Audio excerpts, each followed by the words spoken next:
Hello everyone, today we're solving the Randall problems from books.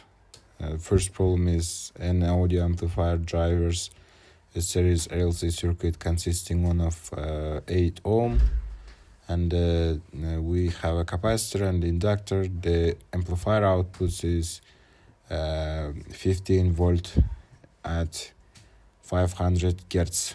We need to find power is delivered to the speaker, and the maximum power could be amplifier delivered, and how would the capacitor have to be changed for this to happen. First of all, we need to write the capacitor for the formulas, 1 over omega c, және біз формуланы ашып жазатын болсақ келесідей түрде, яғни бізде негізі табу керек нәрсе ол максимум пауэр. Бізде айтылып қойғандай, біз омеганы ашып жазатын болсақ, ол 3,14 көбейтілген капаситор бізде 160 миллифарад. Енді біз бұны есептеп жүретін болсақ, бізде теңі 160 милли. Есептегенде бізде 1,99 ом шығады екен. Енді біз катушканың кедергісін есептеп жіберейік. Бұл жерде бізде омега L, омега 3,14, L деп отырғанымыз бізде 1,5 милли герц индуктор, яғни 1,5 милли көбейтілсе, бұл бізде тең болады. Қазір есептеп жазсақ, бұның мәні бізде тең болу керек 4,71 омға. Яғни бізде келесідей табу керек нәрсе ол total кедергі, яғни бізде параллель жалғанған кәдімгі кедергі, өзіміздің кедергі, және резистанс, және катушка мен капаситордың кедергілерінің, яғни квадраттары. Мына жерде бізде түбір жоқ, тек екеуінің квадраттарының азайтындысы. Енді осы жерден біз есептейтін болсақ, бізде шамамен 8,45 ом шығу керек. Осыдан біз табатын нәрсе ол, біздің табатын нәрсеміз ол I RMC, яғни біз эпсилон RMC-ді бөліп тастауымыз керек, яғни total біздегі кедергі. Ол дегеніміз тең болады, яғни total бізде есептің берілген 15 вольт RMC, бізде қазағына total RMC таптық. Total біз кедергіні таптық, ол 8,45-ке тең болды. Енді 15-ті 8,45-ке бөліп жібереміз, 1,78 ампер шығады екен. Келесідей бізде табу керек нәрсе ол фи бұрыш, яғни тангенс минус 1 дәрежесіндегісі, яғни біздегі формула бар. Яғни катушканың кедергісі капаситордың кедергісімен азайтылып, оны жалпы кедергі, яғни резистансқа бөліп тастауымыз керек. Осы кезде бізде шамамен 18,8 градус шығады. Келесідей бізде табу керек нәрсе ол power, яғни IRMC-ді біз көбейтіп жібереміз эпсилон RMC-ға. Осы кезде ол, яғни косинус фи бізде есептің берілген шарты бойынша, яғни 1,78 көбейтілген 15 көбейтілген 0,90, яғни 0,947 деп есептей берсек болады. Бұл жерде бізде 25 вольт шығады, есептеп көрсек 25, яғни power, 25 power. Келесі бізде power, максимум power'ды табуымыз керек, ол бізде IRMC эпсилон максимум, бірақ бұл жерде айдың мәні бізде басқаша, яғни айдың мәні басқа, және есепте берілгендей бізде 18,8 және 1,88 және 1,88-ді көбейтеміз 15-ке, бізде косинус фидің мәні 1-ге тең болады. Бұл жерде бізде айтқан, яғни deliver have to be 1 and power factor бізде 1-ге тең деп көрсеткен. Осылайша осы жерден бізде теңі бізде шамамен 2-де 8, яғни 28 power болады екен. Қуаты 28-ге тең. Енді келесі нәрсе ол біздегі табу керек нәрсеміз осы жерден, яғни басты 2 максимум пауырларды таптық, және осымен біздің есеп аяқталды. Бірінші есеп.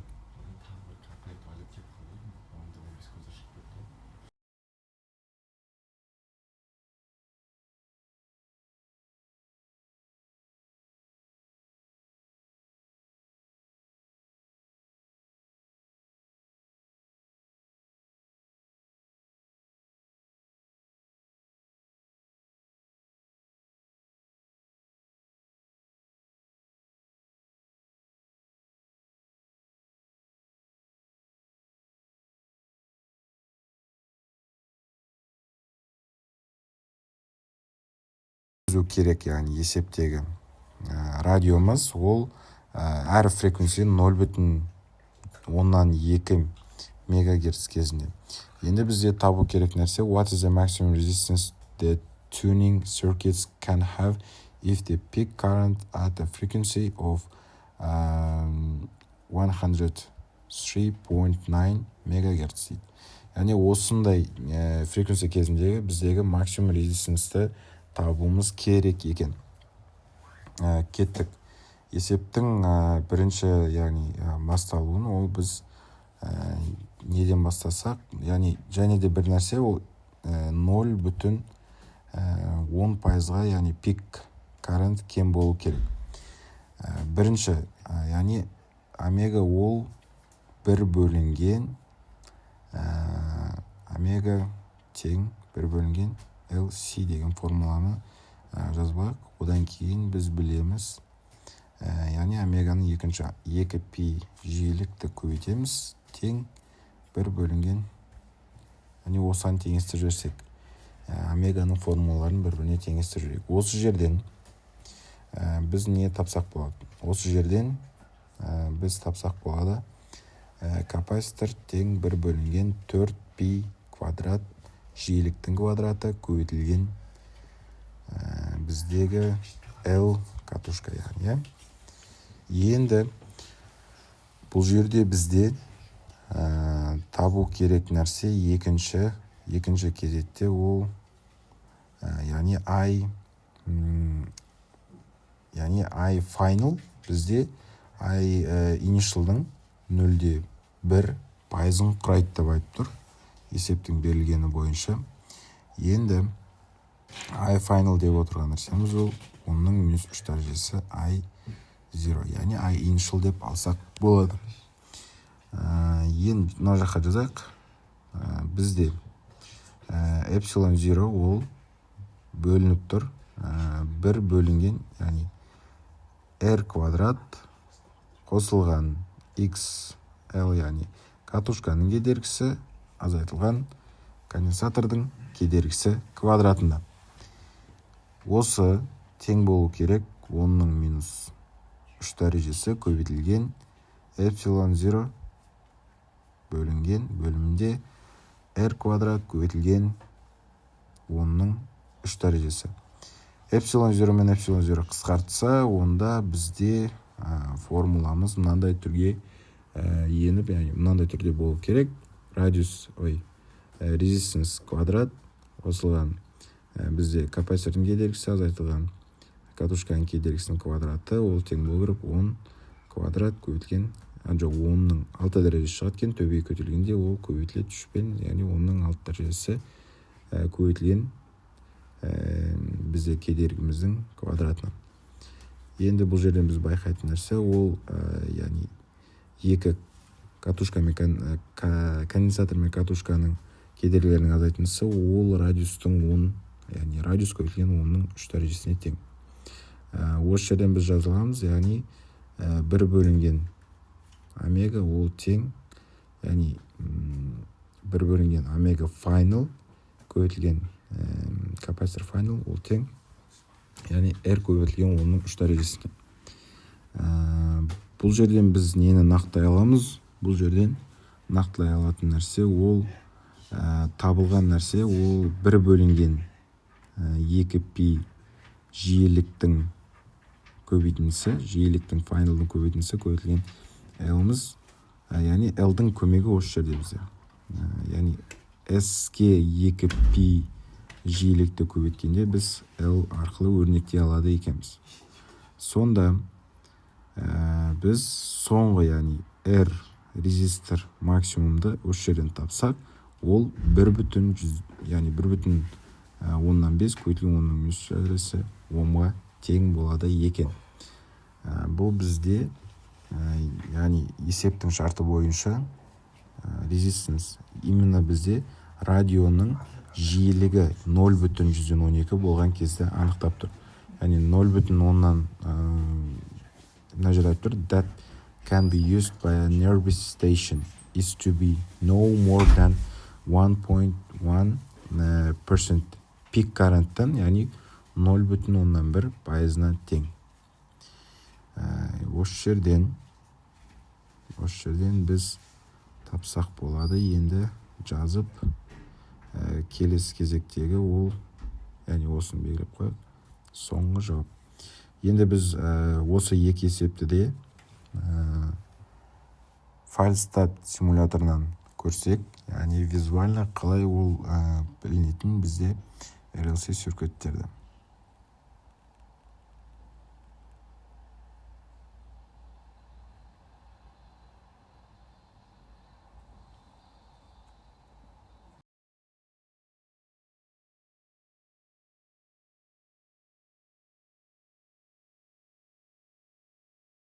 Файлстат симуляторында бізде көріп тұрғандарыңызда, егер де біз тоқтың күшін бәсеңдететін болсақ, біз анықтап көре аламыз. Яғни біздегі біз жалғаған нәрсе ол источник, яғни 2 выводта болатын переменный токты біз жалғадық. Яғни тоғымыз екі жаққа да келіп өтіп жатыр. Бізде конденсатор, яғни конденсатор мен кедергі резисторымыз тізбекте жалғанған. Олар, яғни резистор, конденсатор және катушка тізбекте жалғанып тұрса, ол арықтағы резисторға бізде параллель жалғанып тұр. Енді бұл жерде нені анықтасақ болады? Бұл жерде бізде конденсатордың ток өткізгіштігі, ол, яғни тоқтың мәні бізде қарасақ өсіп жатыр. Ай максимумға жеткенге дейін, яғни 260-280. Тоқтың бағыты қазір бізде оңға қарай кетіп бара жатса, қазір бір межелі уақыттан кейін ол қайтадан обратно өтеді. Сол кезде біз нені байқасақ болады? Ол кезде мен қазір конденсаторға қойып тұрмын. Енді байқасақ, осы жерде біз кішкене тоқтың әлсіздеуін байқаймыз. Бұл нені білдіреді? Бұл, яғни пауэрдың минус мәнге өтіп жатқан. Енді оны мына жерден байқап тұрмыз. Бізде пауэр барған сайын азаяды, 0-дан түсіп, минус мәнге еніп кетеді. Яғни керісінше, қуат керісінше жұмыс жасап жатыр, керісінше минус энергия атқаруда. Осы жерден біз нені байқаймыз? Тізбек бойындағы тоқтың айналу процесі, яғни тура жаңағы есепте біз айтты ғой, RLC, яғни радиоға жалғану, осы принцип бойынша жұмыс жасайды деп. Енді құрастырған кезде бізде мәнін өзгертсек болады, жиіліктің мәнін өзгертсек болады, немесе тоқтардың да мәнін өзгертсек болады. Немесе мен мына жаққа біреуін 10, біреуін 100 деп алдым. Неге? Себебі бізде 10 арқылы, 10 кедергі арқылы өтетін жерде бізде тоқтың мәні тез болады. Енді қайттан резет жасап байқап көретін болсақ, онда бізде байқаймыз, және кілтті қазір ашатын болсақ, то есть кілтті ашып жіберетін болсақ, бізде тізбектің оң жақ бөлігінде, яғни бір кедергіге тоқтатсақ, бізде тоқ катушка арқылы өтіп жатыр. Катушка кедергіміз конденсатор үшеуі бір-біріне тізбекте жалғанып тұр. Енді осы жерден біз қорыта келе айтатын болсақ, тізбектегі тоқтың күші және оның қуаты оның жиілігіне, яғни байланысты өзгеруі. Және біз астыда графикте көре аламыз. Оның, яғни қаншалықты өсіп жатқаны. Бізде именно конденсатордағы максимум кернеу ол үлкен, чем бізде салыстырған, резистормен салыстырғандағы кернеу үлкен. Осы жерде біз колебанияны көрсек, ең үлкен, яғни ең үлкен точкаға дейін ұмтылғанымыз, ол конденсатордағы тоқ болды. Осымен есептер аяқталды.